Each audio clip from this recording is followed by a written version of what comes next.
മുദ്രാവാക്യം മതമാണ് മതമാണ് മതമാണ് പ്രശ്നം. മതമല്ല മതമല്ല മതമല്ല പ്രശ്നം എന്നാ കേട്ടോ, ഞങ്ങൾക്ക് മതമാണ് മതമാണ് മതമാണ് പ്രശ്നം. അത് ഞങ്ങളുടെ ഐഡന്റിറ്റിയാണ്. മതമാണ് മതമാണ് മതമാണ് പ്രശ്നം എന്ന് ലീഗിന്റെ നേതൃനിരയിൽ തന്നെയുള്ള ഒരാൾ പറയുന്നതായിട്ടാണ് കേൾക്കുന്നത്. കേരളത്തിലെ വരുന്ന ഒരു മുദ്രാവാക്യമാണ്. ഇത്തരം ഒരു മുദ്രാവാക്യം ഇന്ത്യൻ മുസ്ലിം ലീഗിന്റെ പ്രമുഖരായ നേതാക്കളാരും നേരത്തെ ഒരു കാലത്തും ഉയർത്തിയതായി കേട്ടില്ല. അങ്ങനെ ഒരു മുദ്രാവാക്യമേ ഇപ്പോ ബാഫി തങ്ങളോ സിരി സാഹിബോ CHO ഒന്നും ഉയർത്തിയ അനുഭവമില്ലാത്തതാണ്. ആ പ്രസംഗത്തിൽ നിരീശ്വരവാദമല്ല മതവിശ്വാസമാണ് പ്രധാനം എന്ന് സമർത്ഥിക്കാനാണ് കക്ഷി ശ്രമിച്ചത്, അദ്ദേഹം ശ്രമിച്ചത്. ഒന്ന് ഇടപെടുകയാണ്.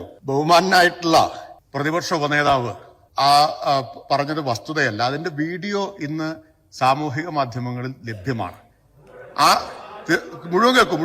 മുഴുവൻ കേൾക്കൂ.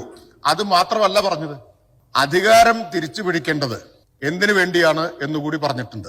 ഞാൻ ചോദിക്കട്ടെ, ഭരണം വേണമല്ലോ, ഭരണം തിരിച്ചു പിടിക്കാൻ കഴിയും, ഒരു സംശയക്കാര്യത്തിലില്ല. പക്ഷെ ഒരു കാര്യം നിങ്ങൾ ഓർത്തോ, ഭരിക്കുന്നത് MLA-മാരുടെയും മന്ത്രിമാരുടെയും എണ്ണം കൂട്ടാൻ മാത്രമായിരിക്കില്ല. നഷ്ടപ്പെട്ടു പോയ 9.5 കൊല്ലത്തിന്റെ ആനുകൂല്യങ്ങൾ തിരിച്ചു പിടിച്ച് ആ സമുദായത്തിന് വകവെച്ചു കൊടുക്കാൻ അല്ലെങ്കിൽ ഈ പണിക്ക് നിൽക്കരുത്. അപ്പൊ ബഹുമാനപ്പെട്ട മുഖ്യമന്ത്രി പറഞ്ഞത് ഇന്ന് സമൂഹത്തിൽ ലക്ഷക്കണക്കിന് ആളുകൾ കണ്ടുകഴിഞ്ഞൊരു വീഡിയോയാണ്. നിങ്ങൾ അസംബ്ലിയിൽ നിഷേധിച്ചത് കൊണ്ട് അത് യാഥാർത്ഥ്യമല്ലാതാവുന്നില്ല. കാരണം ഇതൊക്കെ തെളിവുകളായിട്ട് ഇപ്പോൾ പുറത്തു വന്ന കാര്യമാണ്.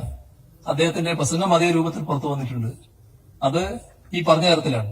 നിങ്ങൾക്ക് അല്പം വിഷമമുണ്ടാക്കുന്ന കാര്യമാണത്. നിങ്ങൾ പലരും ആ തരത്തിൽ സംസാരിക്കുന്നവരല്ല എന്ന് എനിക്ക് നല്ലതുപോലെ അറിയാം. പക്ഷെ ഇങ്ങനെ സംസാരിക്കുന്നവരും ഇപ്പൊ നിങ്ങളുടെ കൂട്ടത്തിൽ ഉണ്ടായിരിക്കുന്നു. അതെവിടത്തേക്കാണ് പോകുന്നത്? അതാണ് ശ്രദ്ധിക്കേണ്ടത്. ഞങ്ങൾ ഒരു കാലത്തും ഒരു വർഗീയതയോടും, അത് ഭൂരിപക്ഷമായാലും ന്യൂനപക്ഷമായാലും, ഒരു വർഗീയതയോടും വിട്ടുവീഴ്ചയില്ലാത്ത നിലപാടെ സ്വീകരിക്കും.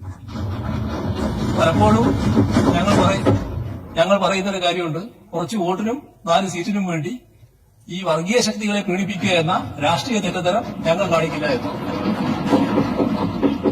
അത് തന്നെയാണ് ഞങ്ങൾക്ക് വ്യക്തമാക്കാനുള്ളത്.